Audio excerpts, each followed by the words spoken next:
Hi, good morning mga ka-Amers. My name is Arnel Limpin, your Vice President for Training and Network Development. Welcome po sa ating NDO, New Distributors Orientation.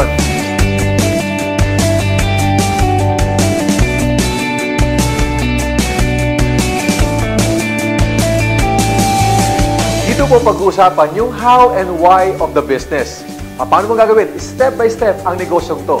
Number one, you have to remove your doubt and you have to conquer your fear. Ang doubt ay normal, pero ang duda mo, habang nandyan yan, hindi kayo kikilos. At kapag hindi kumilos, wala kayo makukuha resulta. Second, you have to conquer your fear. Lahat ng bagay, kapag first time mo ginagawa, talagang nakakatakot yan. Yung fear, false, expectation, appearing real. Lahat ng takot, nasa isip lang yan. Normal lang pala yung takot. Ang number one na nakakatakot sa negosyong to, ang sabi natin, for you to earn 32,000 pesos per day, kailangan nyo mag-imbita lahat ng kainin sa buhay ninyo. Kaibigan, classmates, kumare, kumpare, at sometimes, kung sino pang taong inaasahan mo na sasama, sasali, susuporta sa iyo, sometimes ito pa yung mga taong magre-reject sa inyo. Kaya ngayon pa lang, dapat tanggapin mo na sa negosyong to, meron talagang rejection. Normal ang rejection. Ang mga top earners until now, nag-invite pa rin sila. Pero hindi lahat ang ini-invite nila sumasama sa kanila. Kung sila nga nare-reject, magaling masalita, napakayaman, how much more kayo na nag-umpisa pa lang. Normal ang rejection. Next, kapag kayo na-reject, tuloy-tuloy lang kayo. Pag kayo may nakausap, mag-present ka ng negosyo, mag-OPP ka, 2 hours mong kausap, akala mo gustong-gusto na. Pero nung tinanong mo, ano, mag-join ka ba? Ano sabi sa'yo? Ayoko wala akong pera. Then, ang gagawin mo, feeling mo nag-fail ka. Yun ang next na fear, yung fear of failure. Alam nyo ba, pag ang tao, the more nag-fail, the more ka nagiging successful. Hindi man mag-join ang kausap mo, panalo ka pa rin kasi pwede mong isipin, pinag-practicean mo lang sila. At least, natututo kayo, ginagawa ang negosyong to. Failure is not the opposite of success. Failure is part of success. Ang tao, the more nag-fail, the more natututo, the more gumagaling, the more nagiging successful. Ang sabi nga ni Soichiro Honda, the success is 99% failure. Ang nakita mo sa mga tao successful, yung kanilang magandang resulta na. Hindi mo nakita nung ilang beses lang nahirapan, napuyat, napagod, at nagutom. Nag-fail kayo? Okay lang. Basta importante, willing kayong tumayo ulit. It's not how many times you fall. It's how many times you stand up every time you fall. Sabi ng iba, bakit? AIM Global lang ba ang paraan para ang tao yumaman? Why network marketing and why AIM Global?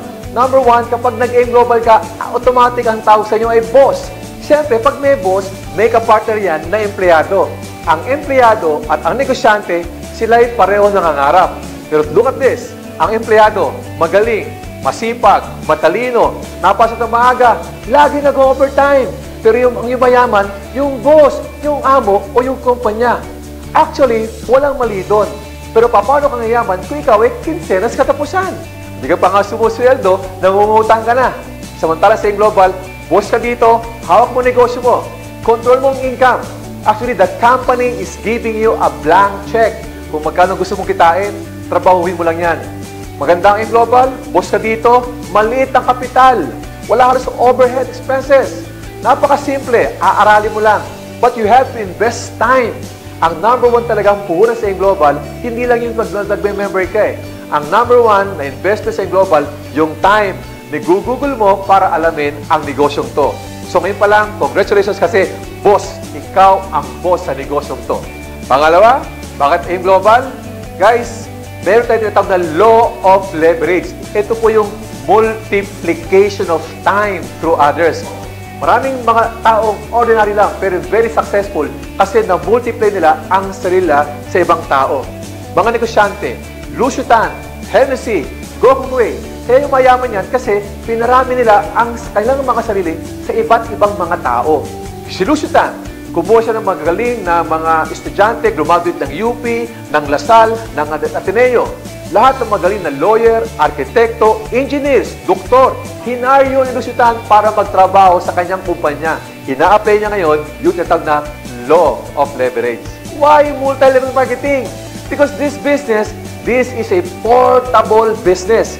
Meaning, kahit saan ka magpunta, may ballpen ka, may papel ka, may iPad, may computer ka, may laptop ka, pwede mo i-present ang negosyo mo kahit saan ka magpunta. Why AIM Global? Because AIM Global, this is a family business. Pwede mo imbitahin si lolo, si lola, si uncle, si auntie, nanay, tatay, kapatid. Pwede mong isama dito.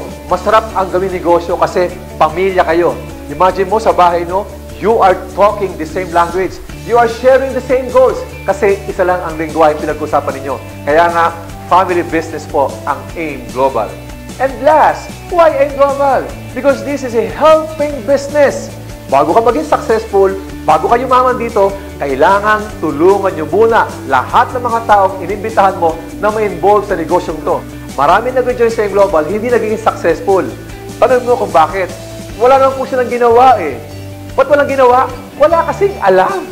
Ba't walang alam? Eh di pag-attend ng mga seminar, panonood ng video na tour nito, hindi magawa eh. Magyaman pa kaya? Kaya ang number one requirement sa AIM Global, 80% for you to succeed in this business, meron po kami tinatawag na attitude. GLLA. Good Learning and Listening Attitude. Kailangan magha-humble down muna kayo. Avoid mo yung sinasabi naming acne attitude. Ano ibig sabihin nun? Alam ko na yan attitude. Remember this, iba ang alam sa narinig. Kasi kung ito'y alam mo na, dapat mayaman ka na ngayon. Narinig mo lang ito kapatid, hindi mo ito alam. Learn the business. Balik-balik mo lang. Mag-humble down ka muna. Ang sabi nga namin, talo ang mayabang, talo ang pasaway, talo ang mataas ang pride, talo ang mataas ang ego. Sa inyo lahat, we respect your profession. Parang ganito lang yan. Halimbawa, may doktor dito, may sakit ako, pupuntahan kita kasi alam mo yan. Halimbawa ulit, mayroong arkitekto dito, magpapagawa ko ng bahay, pupuntahan kita kasi alam mo yan. Nagkataon lang, sa AIM Global, marami kami mga taong ginawang milyonaryo, naging successful, gumanda ang buhay. Kaya kung gusto mong gumanda ang buhay mo sa AIM Global, gusto mo maging successful sa AIM Global, gusto nyo maging millionaire sa AIM Global, kami ang puntahan nyo. Ano ang kasabihan? If you want to become successful in life, listen, follow, and copy successful people. Marami niyan dito. Makikita mo sa AIM Global. Bakit kailangan ng magandang attitude? Kasi po, ang utak ng tao, parang baso yan. Ang isang baso, pag may laman, salina mo ng tubig, umaapaw lang yan. Pero isang baso na walang laman, subukan mong salina ng tubig, lahat ma-absorb. Ang utak, ganun din po. Kailangan nakabukas yan. Para pag kami nagturo, lahat yan ay ma-absorb nyo. Just have a good learning and listening attitude. When it comes to multi-level marketing, attitude is more important than skills. Attitude is more important than education. Hindi ko matalino ka, graduate ka kung saan mataas sa paaralan, super galing mo sa school, hindi yan guaranteed na magiging successful kayo sa ganitong klaseng business. Why?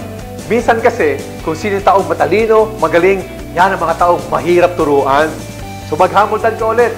Why attitude is more important than skills? Ang skills is very important. Kaya lang, sa obserbasyon ko, ang isang tao, kahit anong skills ang ituro mo dyan, kung pasaway, hindi pa rin magpapaturo yan. Kaya inuuna namin, dapat maganda muna ang pag-uugali mo para pag kami nagturo sa inyo, madali ka nang sumunod. Now, pag-usapan naman natin yung belief. Kung ang attitude nag-range ng 80 to 85%, ang belief po kailangan 100%. Uulitin ko, hindi 85, hindi 90, hindi 99%, kung hindi 100%. Dapat mataas na pataas ang mga paniniwala mo sa ating negosyo. Kasi kapag hindi ka naniniwala sa ginagawa natin, hindi nyo ibibigay ang best nyo. Kulang ang galaw kapag isang tao hindi 100% naniniwala sa ginagawa niya. Ngayon pa lang, maniwala ka na magiging successful ka sa ginagawa natin sa AIM Global. Mag-iingat rin kayo sa mga lumalabas na bibig ninyo. Kasi kapag sinabi mo, naku, baka hindi maging successful sa AIM Global, congratulations, hindi ka nga magiging successful. Kasi sinabi mo na eh. Our thoughts lead to feelings. Your feelings lead to action, and your action can create result, either negative or positive result. So if you want to create positive results, kayo pa lang sa paniniwala mo, kailangan positibo na kayo lahat. Ngayon pa lang, kapag sinabi mo hindi ka maging successful, hindi ka magiging successful. Ngayon, i-declare mo na ikaw ang next magiging milyonaryo dito sa AIM Global. Maniwala ka, 100%. At ang paniniwala, kailangan tuloy-tuloy. Maraming distributors naniniwala ngayon. After bukas, makalawa, after a week, hindi naniniwala eh. Kailangan meron tayong tinatawag na consistency. Consistency is the key. Kailangan tuloy-tuloy ang paniniwala mo. Ngayon, nasa video, nanonood ka, mataas ang bilip mo, ituloy-tuloy mo lang yan. Number 1, dapat maniniwala kayo sa kumpanya.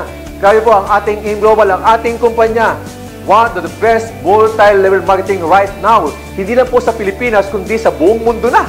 The best po ang ating kumpanyang AIM Global. Believe in the company. Ang mga may-ari po natin dito, mga batikang, mga networkers, hindi lang po sila basta-basta mga negosyante. Ang mga may-ari po ng AIM Global ay mga networkers din.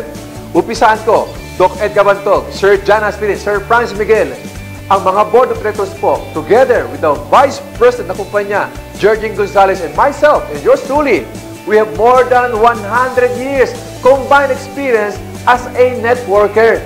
Alam namin kung paano patakbuhin. Alam namin kung paano tulungan ng mga distributors makuha nila ang kanilang mga pangarap. Maniwala kayo sa kumpanya. What else? Ang ating company, meron tayong speakers bureau, meron tayong marketing team na umiikot sa buong Pilipinas para yung mga downlines hindi mo kaya puntahan, kami ang pupunta para tulungan sila. Ang AIM Global po, meron tayong tinatawag na Alive Foundation, meaning part ng sales ng company, yan po ay ating ilalagay sa Alive Foundation sa pangunguna ng ating chairperson, ang founder, ang mother ng Alive Foundation. Siya rin po ang Director for International Affairs, walang iba po kundi si Dr. Connie Cabantog. What else? Ang AIM Global po, grabe po ang pagsuporta sa mga distributors. Ano pa? Magandang kumpanya, siyempre dapat maganda rin po ang ating mga produkto.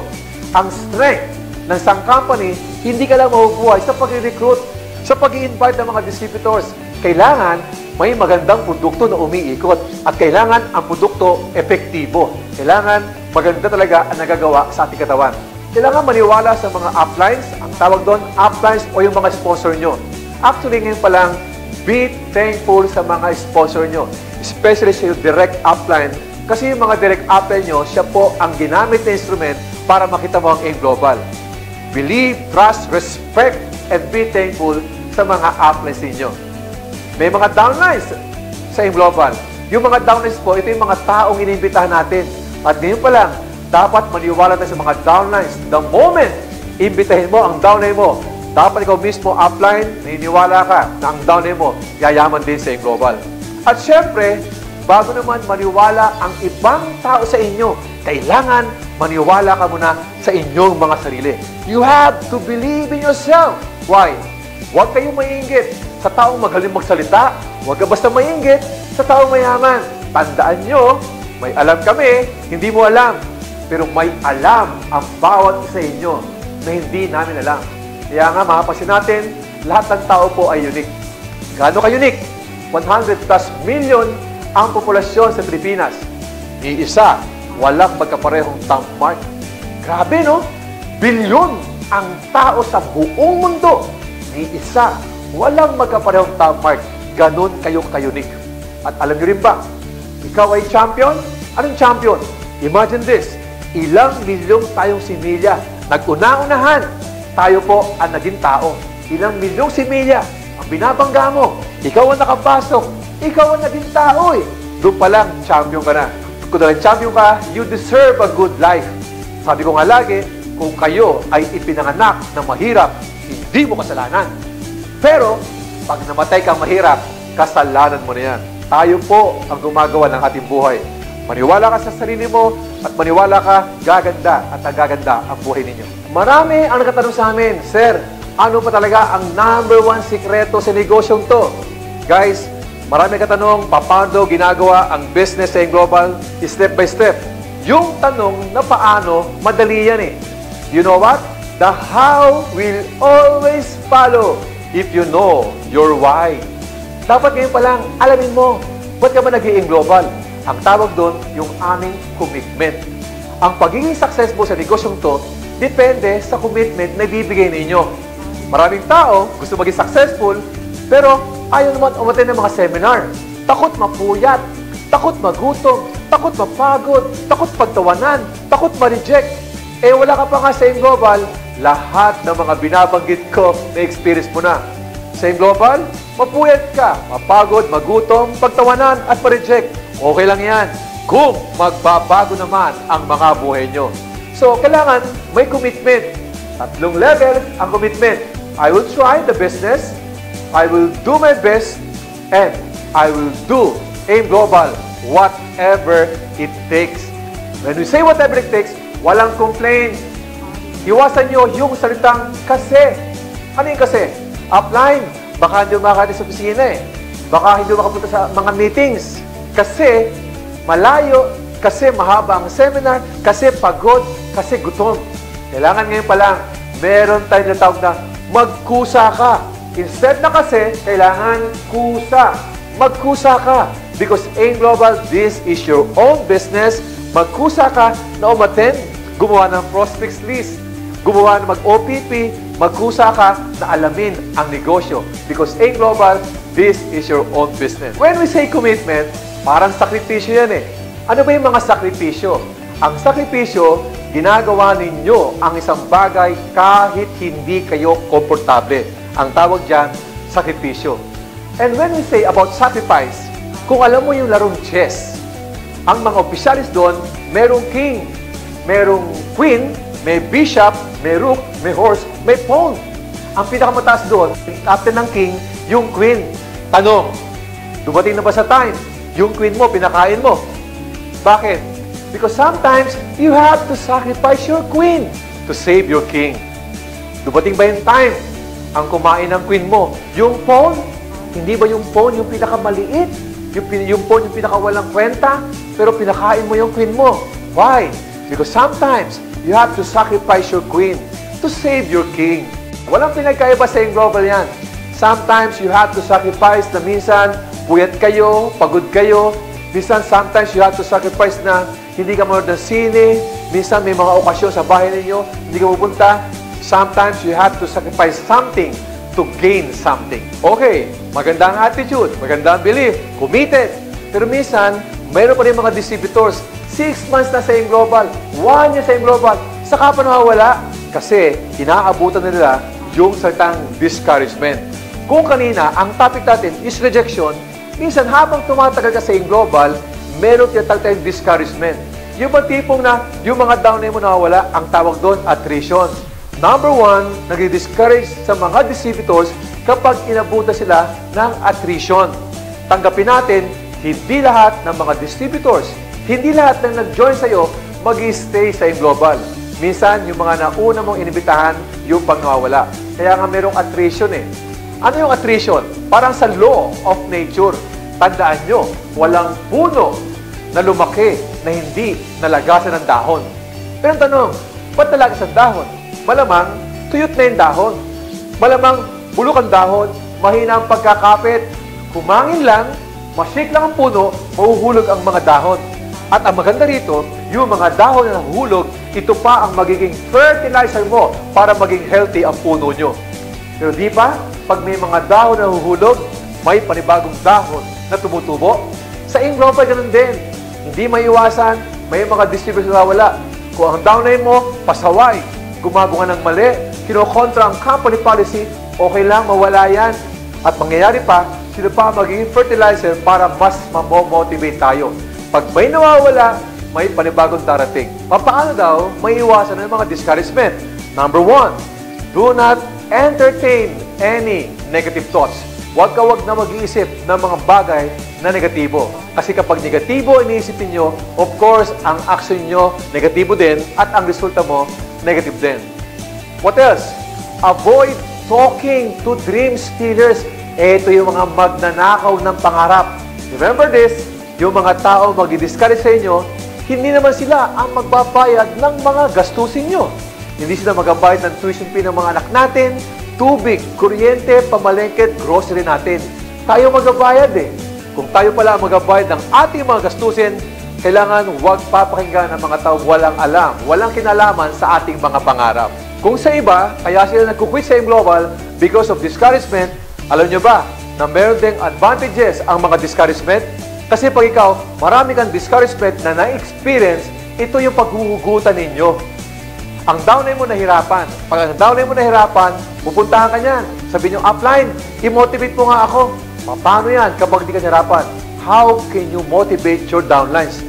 Alam niyo ba, ang taong magaling magbigay ng mga trainings, magbigay ng mga inspirations or motivations, ito yung mga taong bugbog sa mga discouragement. Kasi meron silang paghuhugutan. So every time kayo ay maka-experience ng discouragement, okay lang yan. I-welcome mo yan. Malaki ang magiging tulong sa inyo yan. Kung paano mong iwasan discouragement, ngayon pa lang, ito ang #1 secret. You have to master and manage your emotion. Huwag kayong madrama. Ang mga distributors na super madrama sa global, yan na pag-iiwanan. Ang sabi nga lagi namin, di ba? Wala pong puntos. Walang points sa kadramahan. Kung ang kadramahan may points, malamang lahat kayo global ambassador na. Walang ganun eh. The more kailangan nyong ma-master ang inyong emosyon. Hindi ito mahirap. Ang nagpapahirap lang, yung mga distributors kung paano lang maging emosyonal. Master and manage your emotion. Hindi mo kayang kontrolin ang tao. Ang kaya mong kontrolin kung paano kayo mag-react. Parang bagyo, parang lindol, parang baha. Hindi mo kayang kontrolin yan. Ang control mo, paano ka maghahanda, paano kang iiwas. Sa global, ganun din. May nangako sa'yo, may magjo-join, hindi dumating, huwag kang magalit, hindi mo siya kontrol eh. Ang kontrol mo, yung sarili mo, kung paano ka mag-react. Again, master and manage your emotion. At eto na ang pinakamasayang part ng ating training ngayon. Ang tawag doon, excitement. Why? Because AIM Global, this is a people's business. Kailangan may excitement kayo dito. Kailangan maging masayahin ka. Ang mga tao gusto bumarkad yan sa taong masayahin, hindi sa mga taong malulungkutin. So, ngayon pa lang, para maging excited ka, learn how to smile. Kasi kapag ang tao nakangiti, merong ibang aura na natatanggap yan. Nag-iiba ang galaw, nag-iiba ang kilos kapag masayahin kayo. Pangalawa, alam mo ngayon ka sa AIM Global, kailangan mag-smile ka. Pag nag-smile ka, believe me, nakaka-attract yan ng magandang mga balita. Nakaka-attract yan ng magandang pangyayari. So learn how to smile. Umaga pa lang, pagising mo, smile and count your blessing. Learn how to count your blessing. Pag umaga pa lang, i-declare mo kagad that something good will happen to me today. Kasi nga, mag-aabang sa inyong maganda sa ating AIM Global na kumpanya. And there are so many reasons bakit na dapat magiging masaya. Number 1, our company is very stable, lucrative marketing plan, effective products. At ngayon, dahil mas pinaganda pa ang ating marketing plan, nag-increase ng 20 to 30% ang potential income ninyo sa global. Just imagine this, paano ka din magiging masaya? 32,000 pesos ang potential income per day. What if tatlong accounts ang kinuha mo? Tatlong 32,000 a day yan. Hanggang 7 accounts ang pwede mong kunin. 7 na 32,000 pesos per day ang potential income mo na pwede kitain. Kaya pala talagang nakaka-excite sa global. Just imagine this. For 7 accounts, ang potential income, ang pwede mo kitain, aabot hanggang 224,000 pesos per day. 1.5 million per week. At good news, 7 accounts, pwede humita ng 47 million pesos sa loob ng isang buwan. And that is huge! At syempre, isa sa pinaka-importante sa negosyo nito, kailangan naka-focus kayo. You cannot serve 2 masters at the same time. You cannot serve 2 MLM at the same time. Kapag AIM Global lang. Wala akong nakitang naging top 20 sa global na kung ano-ano ang pinagagawa. Kailangan naka-focus sila sa AIM Global, sa pag-recruit, sa pag-ginagawa ang negosyo. Every day, puro AIM Global lang. Hindi sila nag-entertain ng ibang traditional business, hindi sila nag-entertain ng ibang networking company, laging AIM Global lang. That's why they became very successful here in AIM Global. Sa inyo lahat, again, just be focused. At ang tip ko sa inyo, when we talk about focus, doon lang kayo makikinig sa mga taong gumagawa ng tamang sistema, sa mga taong nakapag-create ng magandang resulta dahil sa negosyong to, at sa mga taong ginagawa kung ano man ang mga itinuturo niya. Kung nagustuhan ninyo ang video na to, I encourage everyone, dito po sa video to, dito mo lang to aaralin, but kailangan nyo i-apply sa labas. Because If you do not apply what you have learned, you are not learning. Sa mga distributors, sa mga tao na manonood ng video na to, I recommend that you have to watch this video at least 5 times. Guys, believe me, you have to watch this at least 5 times.